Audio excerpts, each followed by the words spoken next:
আবে হায়াত কি তা কি তুমি জানো? না পীর বাবা। আবে হায়াত মানুষকে অমর করে তোলে। মানুষ তো মরণশীল, কিন্তু আবে হায়াত পানকারী অমর হয়ে যায়। আবে হায়াত একটা বিশ্বাস। আবে হায়াত হলো প্রেম, মুসলিম প্রেম। প্রেমই মানুষকে বানায়, মৃত থেকে আলাদা করে এবং আল্লাহর পথে ধাবিত করে। তারপর কি হলো?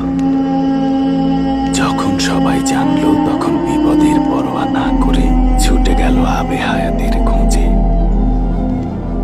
কিন্তু কেউই তা খুঁজে পেল না, কারণ আবে হায়াত খুঁজে পাবার নয়, বরং আল্লাহ এটা তার বিশেষ বান্দাদের ইবাদত দেখে তাদের ভালোবেসে দান করে থাকেন।